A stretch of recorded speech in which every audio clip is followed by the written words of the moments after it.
There's no way that lady's a heartbeat away from the president. We have seen what can be unburdened by what has been. There's no way. There's no way someone is not telling her to stop saying that same thing over and over again. To see what can be unburdened by what has been. What can be unburdened by what has been? Like, she just says it over and over and over again. To see what can be unburdened by what has been. This isn't real. This is writing. Someone wrote this. It seems like a script. The ability to see what can be unburdened by what has. Kamala blinked, and just like that, Joe Rogan and Megyn Kelly tag-teamed her reputation like it owed them rent. 1 minute she's tossing out buzzwords with confidence.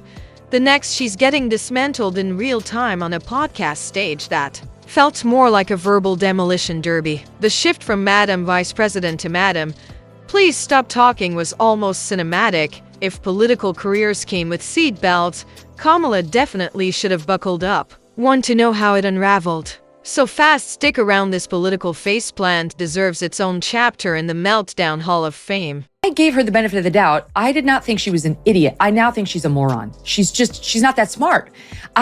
Forgive me, I'm still one of those people who gets wooed by titles. I'm like, she was the Attorney General of the state of California. You know, like, how dumb could she be? Like, dumb. The answer is very, very dumb is the answer. And I've come to that conclusion just with my own eyes and ears from watching and listening to her. She cannot put two sentences together. I mean, the old man is actually losing his mental faculties. All right. Picture this, you're kicked back on the couch, half-eaten bag of chips in hand, and out of nowhere, Joe Rogan is practically choking on elk jerky crumbs. Not because he's ranting about aliens or protein powder this time, but because Kamala Harris has just delivered a speech so wildly tangled it sounds like she's auditioning for a role in Confuse Me Shakespeare.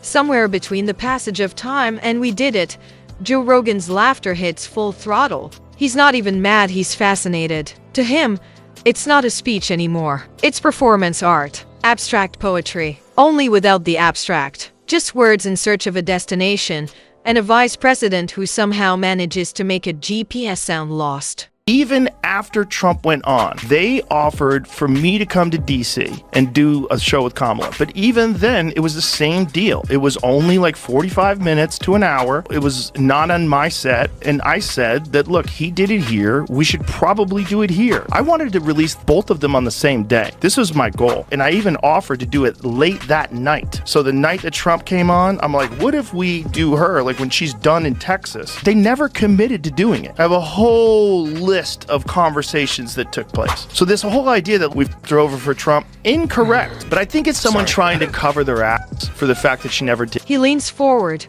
eyes wide, and starts riffing. This isn't just a slip up, it's like someone smashed a grammar button, hit shuffle, and walked away. Rogan imagines Chad Gap trying to tackle the same speech completely fried, mid-convo with a neuroscientist and still managing to spit out something more coherent than whatever Kamala just said. And here's the wild part. It wasn't a momentary fumble. It was a full body language malfunction. Like watching a GPS lose signal, panic, and start belting out Broadway show tunes at every red light. You don't know whether to laugh, reboot her, or just reroute entirely. I have something that I think will be of comfort to you as a Californian, and that is Kamala Harris is gone, but she's not forgotten.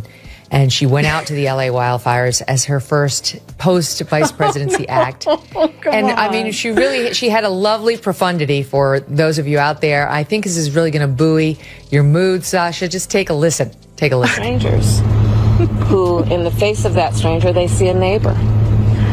These are folks who understand the strength and the value of community, which is everyone coming together with a shared sense of purpose and identity as a community of people. What is she talking about? Nobody knows. What is she talking about? And then there's the laugh reflex. Oh man, Rogan zeroes in like a hawk. He paints it perfectly. Every time a tough question comes her way, Kamala doesn't answer, she launches into that signature cackle, like someone just caught her red-handed mid-cookie heist. It's not nervous laughter, it's comedic timing wrapped in confusion, with bonus sound effects. Is that a glitch in the simulation Rogan uses? Half joking, half concerned. Is her brain buffering? You start to wonder if you accidentally sat on the remote and switch to a satire channel because at this point, political discourse is starting to feel like a surreal improv sketch you didn't ask to join. There was a thing that came out recently. There was a book. There was some book about the Kamala Harris campaign where they talked about her getting on this show. And they said a bunch of things that weren't true. They talked to, supposedly talked to like 150 different people about her and, you know, what happened with her coming on the show. I don't know if it's 150. A lot of people. They didn't talk to us, and which is kind of crazy. And which is like, they didn't even ask. But they said things that just weren't true. One of the things they said that weren't true was that we lied about the day that Trump was coming on. No, we just didn't tell you that Trump was... Oh no, they didn't even need a warning. Trump's not the punchline this time, Kamala is. And that's when Rogan really starts cooking. He dives into what he calls the great Kamala vanishing act, like she's the Houdini of the executive branch. She was technically the second most powerful person on the planet, and yet somehow harder to find than a ghost during a blackout. Joe cracks up like he just cracked a cosmic riddle. Where in the world is Kamala San Diego? Jokes that contestants on cooking shows get more airtime, and at least they have to explain why their souffle collapsed. Kamala, she just collapses into silence and lets that laugh echo in her absence like a sitcom with the laugh track left on. He imagines her stashed away in some undisclosed government-safe room, sipping lukewarm decaf, jotting down vague policy mantras on post-its, and talking to a magic mirror that whispers, "You're doing amazing, sweetie." Or maybe Joe says, she's trapped in a political escape room, one where all the clues are written in half-nish metaphors, and her only response is a looping audio file of "We must do what we have done." And then comes the Pi CDR assistance, the now legendary Tupac moment. The one where Kamala name-dropped Tupac as her favorite rapper alive, a man who's been dead since the Clinton administration. Joe calls it cringe royalty, like something you'd find etched in the hall of political facepalms, right next to a lawmaker who once confused the Constitution with their Netflix password. Here's what she actually said in the Pence-Harris VP debate in 2020. I will repeat, and the American people know, that Joe Biden will not ban fracking. That is a fact. Joe Biden will not ban fracking because Joe Biden's position was, let's not ban fracking. And he was at the top of the ticket. But listen to how she mischaracterized it. All right, I'm going to go back through it with you. Will you ban fracking? She asked. No. And I made that clear on the debate stage in 2020 that I would not ban fracking. Rogan's face shifts from amused podcaster to full-on paranormal investigator. He's not even joking anymore. Tupac in college before his first album dropped, according to Kamala. Joe's convinced we're no longer watching a political career unfold, we're witnessing the multiverse glitch in real time. He calls her timeline not a resume, but a Marvel origin story with deleted scenes and plot holes. Someone, he suggests, needs to slap a Ken Burns-style narrator over her life just to give the audience a fighting chance at following it. Without that, it's like a drunk history reenactment scripted by a malfunctioning GPS that screams recalculating every few seconds. Then he zooms out, grinning like he just saw a goat win a spelling bee, and drops the question everyone's been side-eyeing for 3 years. How did someone this linguistically unpredictable end up a heartbeat away from the nuclear codes? This wasn't just a hiring misstep. It feels like the universe played a cosmic office prank and never hit undo. Was there a secret meeting where fate, half drunk and bored, tossed darts at a corkboard full of our some mess while blindfolded? Did someone accidentally run a nationwide leadership search through Mad Libs? Because if it's all an elaborate April Fool's joke, Rogan says, the punchline has gone on way too long, and now everyone's just too nervous to admit it's still happening. How dare we say Merry Christmas? How dare you say that? How dare we? It offends Did me. you ever see Kamala Harris do that when she had that She speech? said, how dare you say f***ing Christmas? You've never seen it? No. Oh my God. Okay, let's start with this, because it's so crazy. How dare we speak Merry Christmas? I don't understand the context. So, like, I wish I could be charitable and say, well, there's probably a context where this makes sense. Yeah, Satan is the Lord of the earth is the context. Joe leans back like he's just solved the last conspiracy theory still holding water. He imagines there are some vetting process when something like can she form a coherent sentence sort of has she ever mentioned root causes without diving into a TED Talk made of word salad, not really perfect here and qualifications optional. Clarity discouraged, vibes required. And the vibe was apparently yes and make it baffling. That's where Rogan wraps his roast. His last laugh echoes, and suddenly the mood shifts like someone just slammed a gavel in a courtroom. The mic passes with surgical precision to Megyn Kelly. Gone is the loose podcast banter. Enter cold steel satire. No fluff, no hesitation. She starts not with a jab, but a surgical dissection like a magician revealing another magician's trick. Except there are no doves here, just disappearing responsibilities with real-world consequences. Kamala as Houdini, but instead of escaping straitjackets, she's slipping out of duties. Kelly paints it plainly. Kamala is front and center when it's ribbon cuttings, TikToks, and selfies with celebs. But the second a border collapses or the diplomatic stakes rise, poof, she's gone. Like steam off a latte in a photo op. Then Megyn zeroes in on the infamous Border Czar title. A role with substance. A role with responsibility. A role that theoretically involves maps, directions, decisions, leadership, and Kamala she treated it like a group project she hoped no one would notice she never contributed to. As Trump's numbers continue to go up and up and up, and I realize some of the polls are showing him beating Joe Biden now in a hypothetical matchup, he's still very vulnerable. He did not win in 2020, and it looks like it's going to be the same matchup. And honestly, Joe Biden's knocking on, the Grim Reaper's door, and she could be the president of the United States in the next 6 years by default, if things go, in a dark and upsetting way. Megyn doesn't raise her voice, she doesn't need to. Her tone is so sharp it could carve truth from marble. Months go by, the border spirals, and Kamala Harris, the supposed border czar, is somehow everywhere but the southern border. Kelly lays it bare with surgical restraint. Guatemala really, while Texas burned under the pressure of record crossings. Kamala was out collecting passport stamps and curating content for what looked more like a wellness retreat than a crisis response. She raises one eyebrow so pointed it deserves its own Secret Service detail and drops the line that cuts through the noise. Was this a diplomatic mission or a coffee crawl? The absurdity doesn't need embellishment. It announces itself like a foghorn in a monastery.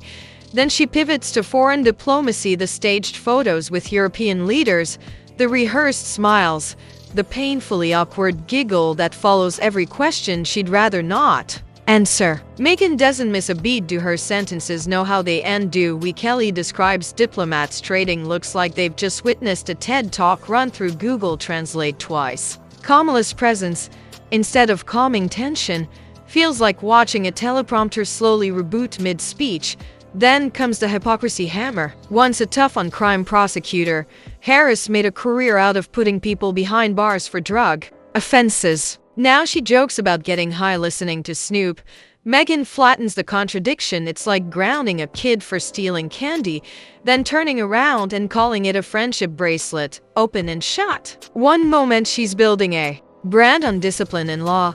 The next she's chuckling through contradictions like they're punchlines instead of policy gaps. Kelly's closer isn't even explosive, it's chillingly measured. The real problem isn't the laugh, or the disappearing acts, or even the policy flip-flops. It's that Kamala Harris seems to treat national responsibility like it's just another branding opportunity, another selfie with strategy left out of frame.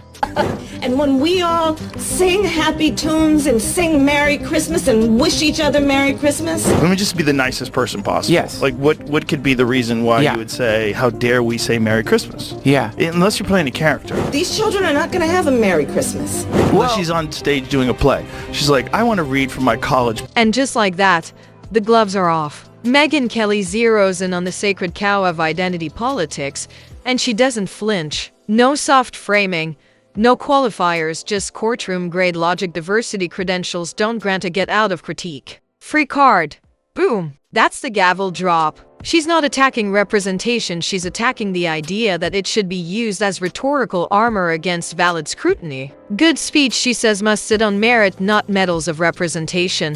It's not dismissive. It's surgical. A reminder that the role of vice president requires articulation, not just optics. And if rhetoric is mangled, the why should matter more than the who. Then she lands at mic drop style, with enough dry heat to fry cable news cameras. That diversity pin doesn't include diplomatic immunity for incoherence. You can practically hear the studio lights blink in stunned silence. Her closer clinical kill shot. The country deserves a vice president who can, at the very least, deliver an unbuffered sentence. No flourish, just fact. Even the subtitles, she quips, are struggling to keep up, and if she's next in line, prepare not for a transfer of power, but for a comedy of errors. Cue the return volley, Joe Rogan's gravel voice swooping back in like a stealth drone with a punchline. The only thing more unstable than her approval numbers is her syntax. The two aren't even arguing anymore, they're tag-teaming a demolition. This isn't just political critique. It's satire meets truth serum. And it hits harder than any campaign ad ever could. Politico acknowledging today, which has been completely in the tank for Team Harris, acknowledging, quote, she did not break much ground or stray far from her talking points. Maybe it's because of the pathetic display of journalism that came her way. Honestly, I don't even know if we can blame this one on Kamala Harris. I blame it on you. You were pathetic. This is the roast that turns into a full-blown sketch comedy writer's room. Rogan and Kelly crafting the political satire ad nobody asked for, but now no one can unsee. Megyn sets the scene with courtroom precision. If Biden faceplants one more time, Kamala becomes president. And that's not a punchline, it's a plot twist. But instead of a West Wing reboot, we're getting a spin-off sitcom titled Madam Vice President. The sitcom nobody ordered. Kamala steps up to address the nation, stares earnestly into the camera, and halfway through starts reciting the Declaration of Independence in reverse. Somewhere, John Adams is rolling in his powdered wig.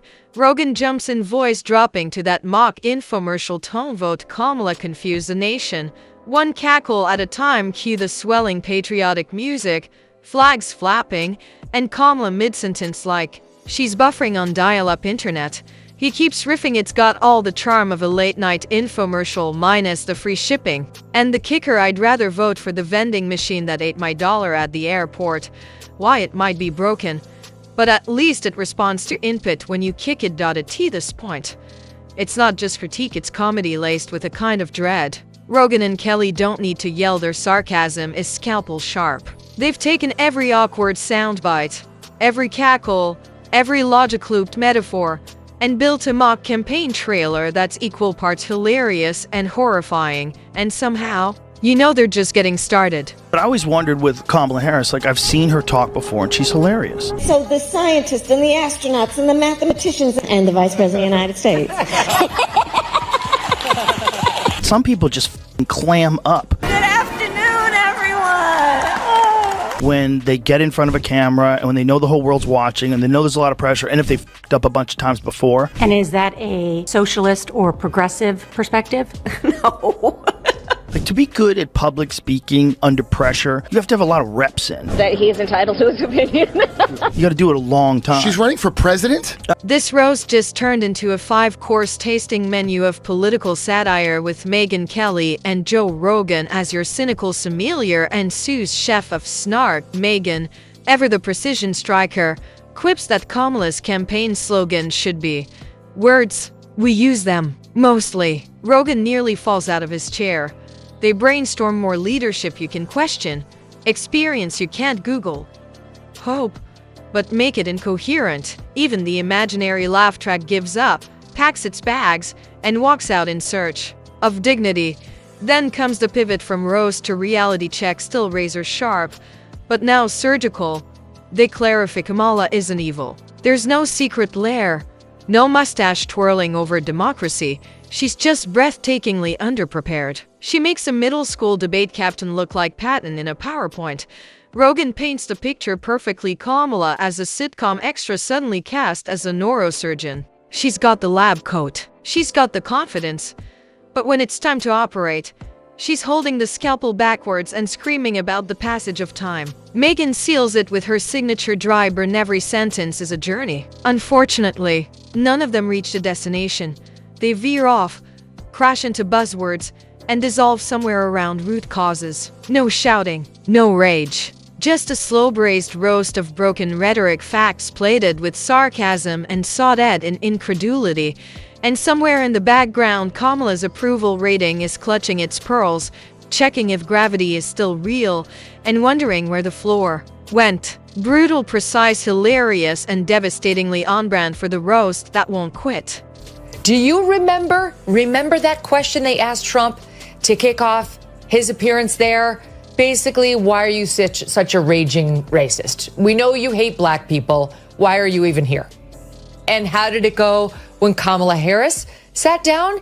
Here's one example, courtesy of Jaron Keith Gaynor of The Griot. Why is joy important to you to insert into this election? What do you make of Republicans using that as a way to suggest that you're not as serious? This segment didn't just land, it stuck the landing, did a backflip, and lit the scorched earth on the way out. With surgical timing and comedic chemistry, Rogan and Kelly wrapped up the Kamala roast like a masterclass in political satire, delivered with such brutal clarity you could frame it next to the Constitution, assuming she doesn't misquote that too. Kelly, eyes cold as steel, drops if Biden trips again. Guess who's next? Not just scary sitcom material. They sketched a dystopian punchline: Kamala as president, announcing Secret Santa recipients from the Oval Office while half the country still stuck trying to untangle her dangling modifiers. Cue the fake ad vote Kamala. Confuse the nation. One cackle at a time. Rogan chimes in with that signature stone-faced delivery: I'd vote for the vending machine that ate my dollar last week. At least it responds to input. Kelly, still surgical, lands the knockout: the only way she'll finish a complete thought is if you feed it to her with a script, and even then cross your fingers. And that's the beauty of this tag team teardown: no yelling, no hysteria, just precision burns wrapped in laughter. Rogan's disbelief-laced deadpan, Kelly's courtroom wit, slicing through political polish like it's wrapping paper on a half-baked campaign promise. And no rebuttals. No round two, because this wasn't a debate, it was an autopsy, and the diagnosis: terminal incoherence.